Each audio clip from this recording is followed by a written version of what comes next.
En 1844, Dumas, autor francés, publicó la historia de Un cascanueces, su versión del cuento original de Hoffmann, publicado en 1816. Con esta versión específicamente dirigida al público infantil, el narrador fomentó la imaginación de muchas generaciones de niños y niñas. Así, la historia de Dumas sirvió de inspiración para Marius Petipa, el gran coreógrafo y creador del ballet ruso, para concebir en 1892 el ballet El Cascanueces, cuya música fue compuesta por Tchaikovsky. Con esta ocasión, con Cuenta Conmigo, nos trasladamos a la sede de la Compañía Nacional de Danza, ubicada a un lado del Auditorio Nacional, para conocer los preparativos de la puesta en escena de este estupendo cuento navideño. Y tendremos aquí también, en Novedad de la Patria, la colaboración de nuestros amigos. Nuevamente, como ha ocurrido en los últimos 31 años, la Compañía Nacional de Danza presenta en estas fechas navideñas la historia del Cascanueces. Clara, la niña protagonista, recibe el día de Navidad un muñeco, el Cascanueces de madera, que le obsequia a su padrino, el mago Drosselmayer. Celoso, Fritz, hermano de Clara, le arranca la cabeza al muñeco que, tras ser reparado por el padrino, se convierte en el objeto de protección de la niña, quien esa noche descubre la magia del Cascanueces y de un mundo encantado donde habitan seres fantásticos como el rey de los ratones, a quien el Cascanueces vence en una batalla heroica. Y para hablarnos del Cascanueces estamos con Julio Morel. Es un joven bailarín que nos puede contar muchas cosas para acercarnos a este espectáculo. Julio, es todo un reto montar el Cascanueces. Es quizá el ballet que más se ha representado en la historia. ¿Y cuáles son los retos, digamos, de montarlo, digamos, pues en este caso en México? Sí, el Cascanueces es, por ser un clásico, el público siempre espera algo grande, ¿no? Y siempre es un reto, como dices tú, siempre es un reto volver a ser el personaje. Este es mi tercer año en el cual estoy interpretando al Cascanueces y es un reto siempre y un desafío poder buscarle lo mejor del personaje y poder hacer aquello que el público está esperando, ¿no? Que es una gran obra y una gran magia como el Cascanueces. ¿Y cómo mides eso?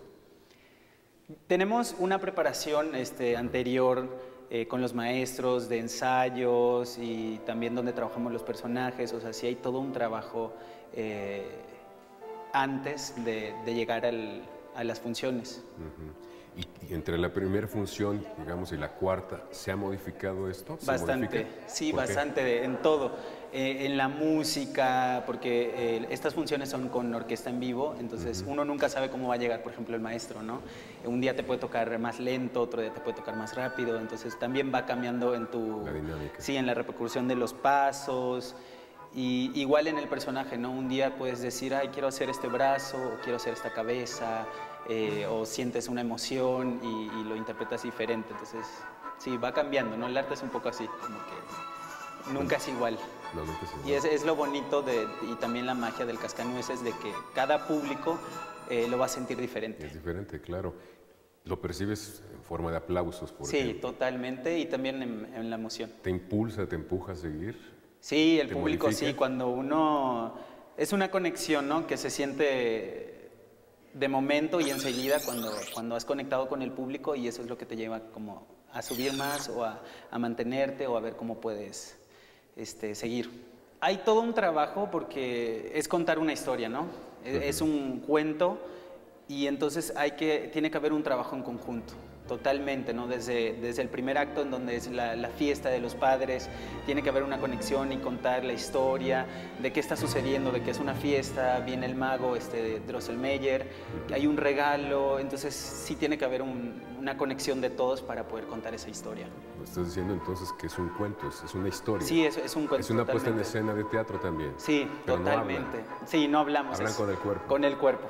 Sí. Es más complicado. Un poco. ¿Cómo proyectan emociones? Hay todo un trabajo de expresión corporal, ¿no?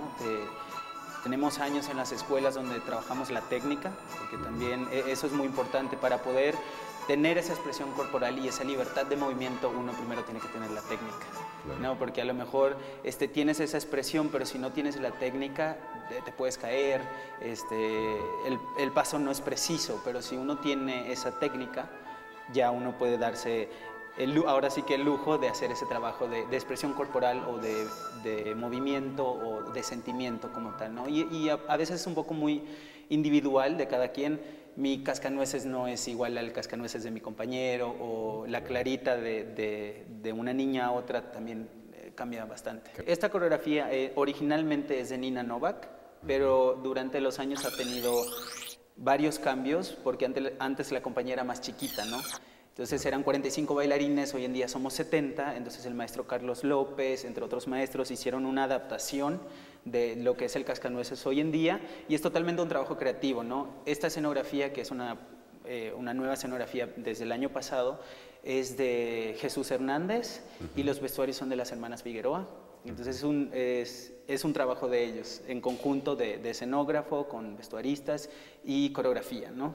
En este caso la coreografía está desde los años 80, entonces no ha tenido tantos cambios más que algunas adaptaciones, pero en cuanto a vestuario y demás sí hay un trabajo en conjunto de creativos, y los bailarines se quedan en la parte de ensayos y más como en la danza. Entonces están 2 escuelas y ya con nosotros somos como 150 bailarines más. Entonces es importante que los niños que estén, digamos, en ballet o estudiando danza, desde chicos. Desde chiquitos, sí, creo que de hecho todos alguna vez fuimos ratones, soldados. Es un proceso que se va pasando, y algo muy interesante del Cascanueces es que es la tercera obra de Petipa con Tchaikovsky, donde se juntan después de hacer Lago y La Bella Durmiente, y que son grandes clásicos también, donde la intención era involucrar a la escuela. Entonces es una de las primeras obras donde hay muchos niños en escena y se sigue manteniendo hasta hoy día, y es muy importante para ellos como estudiantes poder convivir con nosotros, que somos bailarines profesionales, e ir viendo cómo funciona todo esto. Y por ejemplo, en los ensayos los chiquitos te preguntan cosas o te dicen cómo hiciste tal. Sí, siempre es un convivio muy bueno, ¿no? Y muy saludable, porque yo alguna vez estuve en esa posición también, claro, ¿no? De ver a los bailarines, de admirarlos, de querer saber, a lo mejor las niñas, cómo se amarra la bailarina a la punta, cómo haces tu salto, cómo giras, y eso les va también dando como la creatividad de ver qué artista y qué bailarín quieren ser. Exactamente. Es muy importante. Y la música, ya sé que parece una pregunta idiota, pero es muy importante en tu caso. Sí, la música es... Pero, ¿o de qué manera, digamos, la asimilas y la haces movimiento? Sí hay una musicalidad que hay que seguir, ¿no? De pasos, que esto va aquí, esto va allá, pero también es individual otra vez. Lo que dices, viene otro director, sí, o viene con otro ánimo y cambia. Y cambia, sí, a lo mejor sí hay un ensayo previo con la orquesta donde le dices al maestro, mira, aquí necesito un poco más lento, esta parte un poco más rápida. O sea, sí hay un diálogo anterior, pero nunca se sabe, ¿no? A lo mejor ese día el maestro dice, ¿sabes qué? Rapidísimo y tus pies cruzados y a ver cómo le haces. Sí, pero eso es, creo que también lo bonito y lo mágico de esto, ¿no? Que, como te decía, cada función va a ser única y va a ser irrepetible, y el público se va a llevar esa función y el siguiente que venga se va a llevar otra, y así. ¿Y no es un poco que te desanime saber que trabajas muy duro durante mucho tiempo para una puesta en escena que dura unos segundos, unos minutos y se va? Normalmente cuando haces obras completas tienes más oportunidades, ¿no? De a lo mejor dices, hay días, por ejemplo, que hago Arlequín y hago Chino, ¿no? Hago 2 personajes en una función. A lo mejor digo, mi Arlequín no me fue tan bien, pero no puedo bajonearme, tengo que estar concentrado para poder hacer mi Chino, ¿no? Entonces hay un poco eso en esta obra. Mucha gente hace muchos personajes, pero creo que también eso es lo interesante de este arte, que es la danza, que ensayas a lo mejor un año para hacer 2 minutos y es tu única oportunidad, ¿no? Es como demostrar todo tu trabajo en 2 minutos. Exactamente. Pues son parientes el teatro y la danza. Sí. Son puestas en escena. Claro. ¿Tienen algún tipo de preparación también para... digamos, teatral? Como te decía, este es un trabajo más individual, ¿no? O sea, sí tenemos muchos maestros en la compañía que hacen ese trabajo tenemos ensayos diarios, como un mes antes de cada temporada o más. Tenemos ensayos diarios donde hay un maestro y él es el que te va guiando en cuanto a la técnica y también igual al personaje. O sea, sí hay un trabajo totalmente sobre eso. Los personajes se los dan, deciden, tú vas a hacer esto y esto. Sí, no es que No, yo llegue y diga, ¿sabes qué? Quiero hacer ratón, no. Claro. Eso depende mucho de la decisión artística de la gente que está ¿Y qué ahí. tan importante es la danza, digamos, en términos sociales? ¿Vale la pena? Sí, yo creo que es muy importante. Creo que cualquier arte que despierte algo bueno es importante, ¿no? A lo mejor no gusta a todos, pero la danza siento que es algo muy especial, al igual que la música, ¿no? Creo que el ser humano no podría vivir sin la música y sin la danza. Danza como tal, bailar, es muy importante para el ser humano, para poder expresarse, para poder hacer lo que realmente estamos haciendo aquí, que es vivir, ¿no? Yo siento que es muy importante. También tengo la impresión de que de todas las artes, a la que a veces atendemos menos es a la danza. Sí, un poco. ¿Es en todas partes? Bueno, supongo que en Rusia, ¿no? ¿Verdad? Sí, supongo que hay ¿no? lugares que tengan un poco más de valor, ¿no? Hoy en día una persona que no tenga tantas posibilidades de ir a un teatro o de ver esto, puede verlo por las redes sociales o en algún lugar y a lo mejor es desconocido, pero por lo menos le nace esa duda y esa curiosidad de ver qué es eso, ¿no? Entonces, es algo muy poderoso que deberíamos de usarlo más, claro, para acercar a la gente a un arte que es la danza. Y además, digo, sabemos que es efímera una apuesta, pero con la tecnología puedes retenerla, digamos, también. Sí, también. Como una especie de memoria. Sí. Ya sé que no es lo mismo ver las imágenes en el momento que verlo con los ojos, ¿no? Totalmente. Pues algo más que nos quieras compartir. Nada, invitarlos al Cascanueces, que vamos a estar desde el 14 al 23 de diciembre en el Auditorio Nacional, junto con la Orquesta de Bellas Artes. Así que ojalá puedan ir todos. Muchas gracias, Julio. No, a ti. Gracias a ti. Y seguimos aquí. Elisa Ramos, estar, digamos, en una compañía de danza no es cualquier cosa. ¿A qué edad empezaste tú? Empecé a estudiar ballet a los 10 años en la Escuela Nacional de Danza Clásica y Contemporánea. La carrera duró 9 años. 9 años. Y ya posterior a eso me integré a la Compañía Nacional de Danza, que ya llevo 10 años también. Bueno, es todo un reto y es toda una vida. Sí. Me gustaría saber cómo enfrentas, digamos, el poner en escena que es un clásico y es quizá de las obras más representadas en todo el mundo. Primero que nada es un honor que la Compañía Nacional de Danza tenga esta puesta en escena, porque pues las grandes compañías lo tienen que tener, que se ha ido renovando desde el año pasado. Nosotros nos preparamos pues con bastante tiempo para poder, aunque se presenta la misma coreografía, pues cada año es diferente, ¿no? Cada año pues evidentemente tiene que mejorar, tienes oportunidades nuevas, papeles nuevos que representar, pero pues es un ballet muy familiar, el público que asiste pues son más de 10,000 personas, entonces es mucho compromiso tener que hacerlo, ¿no? ¿Y no sentiste en algún momento dado de tu formación que no era tu camino? Siempre el gusto por bailar ha sido mayor a esas pues o pequeñas frustraciones o pequeños obstáculos que se iban presentando. Entonces mi amor por la danza siempre fue más grande y me hicieron pues superarlo y seguir adelante. Pero desde niña, desde que entré a la escuela, pues tuve que repetir un año de ballet y me cuestioné varias veces si realmente era mi vocación o cómo me iba a ir, ¿no? También por diferentes lesiones, pues siempre tuve dudas si seguir exigiéndole a mi cuerpo o si dejarlo en paz. Y al final pues me ha ido respondiendo bien y pues he podido seguir. Elisa, ¿tenemos, digamos, en México una estructura suficiente para formar bailarines? Yo pienso que más escuelas, sí existe la Escuela Nacional de Danza Clásica y Contemporánea, pero de muchos niños que se presentan, pues también al ser una carrera tan exigente se aceptan a muy pocos, ¿no? Son grupos de 10 alumnos. Wow, y hay más de 300 que hacen una audición, ¿no? Hay otras escuelas de Limba que son de iniciación, hay academias privadas, sí hay, pero ojalá hubiera más.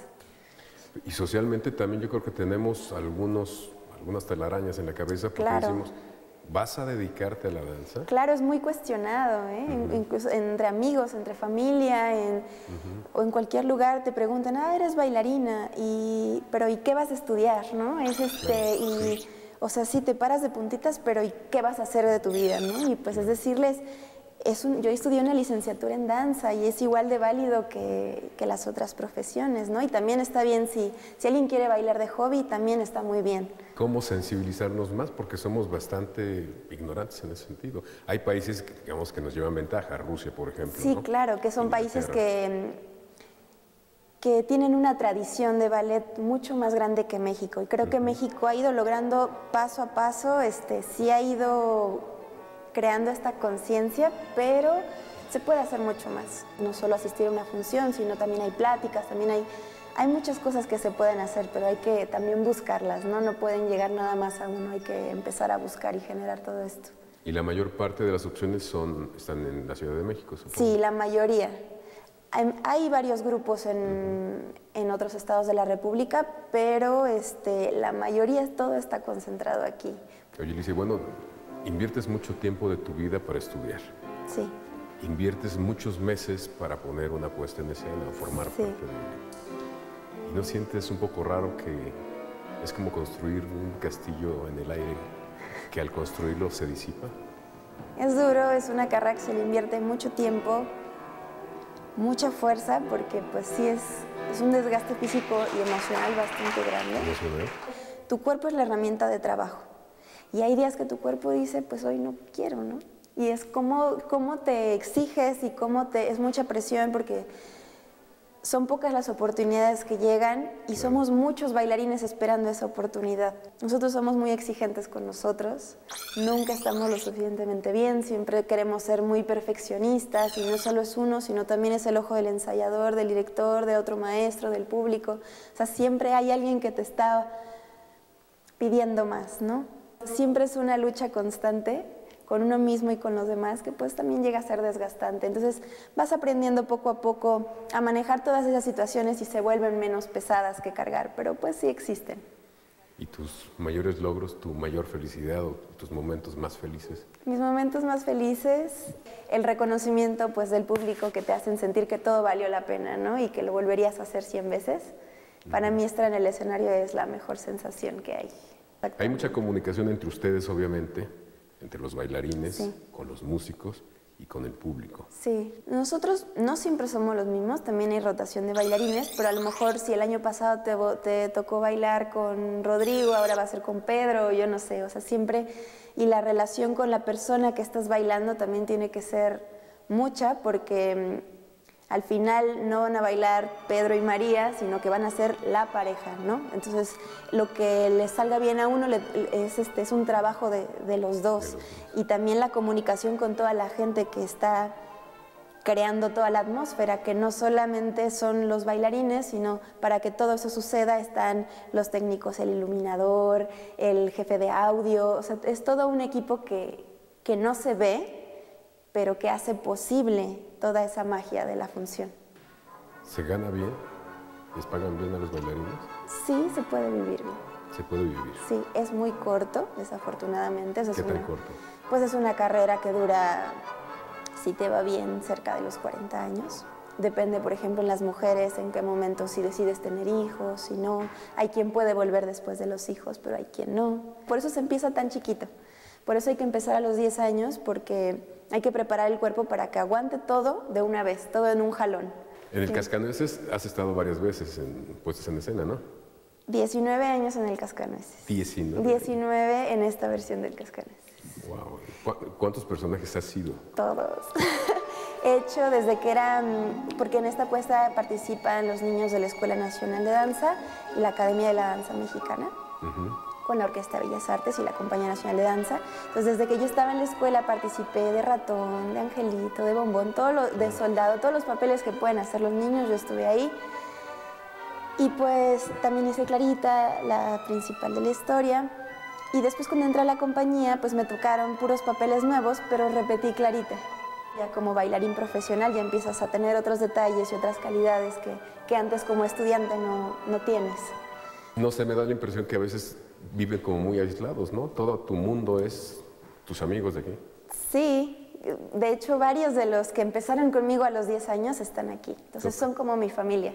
Otros ya los conocí aquí en la compañía. Sí, es decir, de los que empiezan en la escuela, si el grupo es de 10, a lo mejor terminan...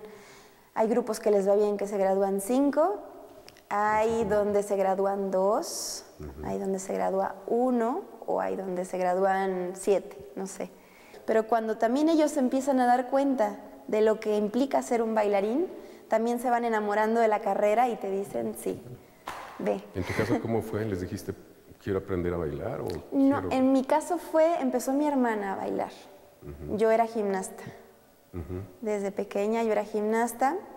Tuve una fractura de codo y tuve que suspender por un tiempo. Hasta que vi a mi hermana en un escenario por primera vez y me interesó. Me preguntaron si quería entrar y entré a la escuela, pero ya fue hasta como el tercer, cuarto año que yo decidí que realmente era lo que yo quería hacer. Antes sí era un gusto estar ahí, era un gusto bailar, pero cuando realmente dije esto es lo mío fue como hasta casi los 15 años. Como te decía, que el cuerpo es nuestra herramienta de trabajo y a mí siempre me gustó como esa sensación de poder llevarlo al límite, ¿no? De hoy salté hasta aquí, pero mañana yo quiero llegar y después quiero volar, ¿no? O sea, esa sensación de poder ir llevando mi cuerpo de esa manera y ese control que nos da sobre el cuerpo fue lo que me gustó. Y también no es solo bailar, sino es bailar con la música. Esa unión de las dos disciplinas a mí me encanta.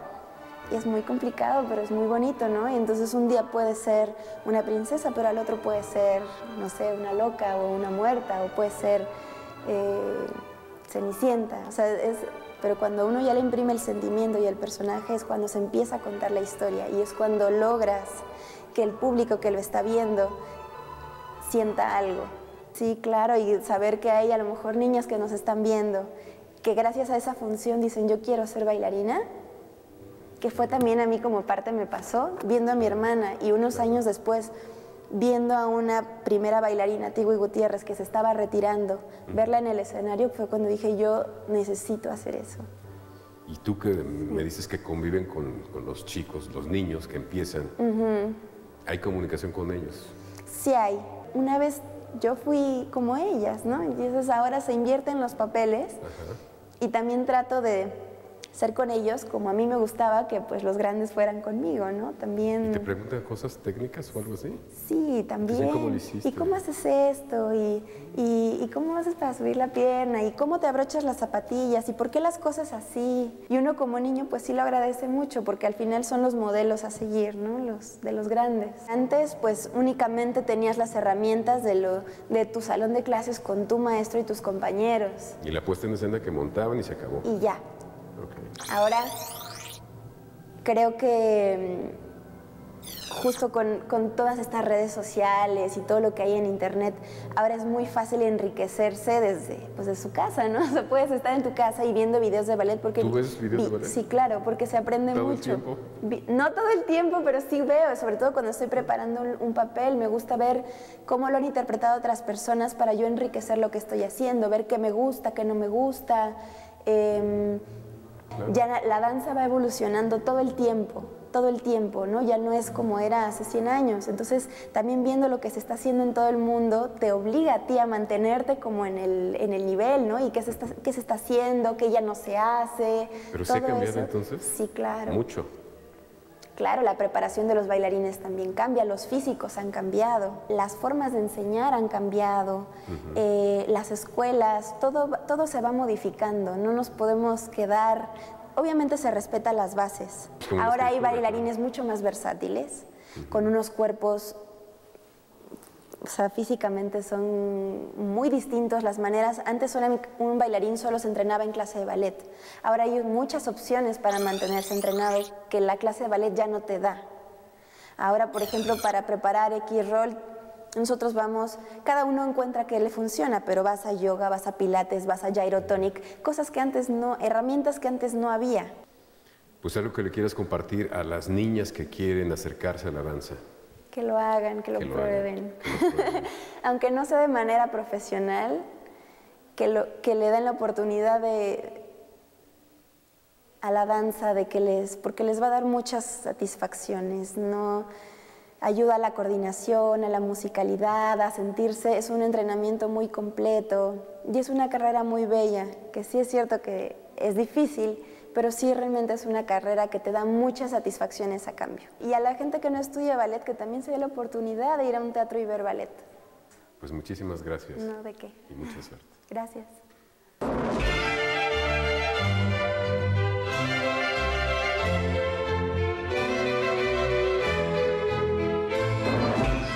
Y ahora los invito a que escuchemos la novedad de la patria. Hola jóvenes, ¿cómo están? Soy Ulises Castellanos, director académico de aquí de la Fundación Elena Poniatowska. Ya lo saben, estamos en José Martí 105. Pues nada, el 2018 se nos fue como agua, ya estamos en las posadas, ya estamos cruzando las Navidades, de cara al 2019. ¿Qué tenemos para 2019? Vénganse inmediatamente a Casa Abierta, 6 de la tarde, el 9 de enero. Aquí tendremos un fotógrafo presentando su material. Tendremos el taller de masculinidades que arranca el día 10 de enero y después tenemos el taller de storytelling que voy a impartir del 21 al 25 de enero. Vengan a contar sus historias, los mantendré al tanto. Más adelante, diplomado de periodismo y foro sobre fotografía documental. Manténganse pendientes, en la próxima cápsula les doy más detalles. Felices fiestas, feliz 2019. Vénganse a la Fundación Elena Poniatowska, literatura, periodismo, cine, fotografía. Gracias. Llegamos al final de Cuenta Conmigo, les agradecemos su atención y también les recordamos que todos los jueves los estaremos esperando a las 8 de la noche. También no olviden que leer no es algo muy difícil, al contrario, es algo muy sencillo. Basta un buen libro a la mano, nuestra mente abierta y el espacio que prefieran.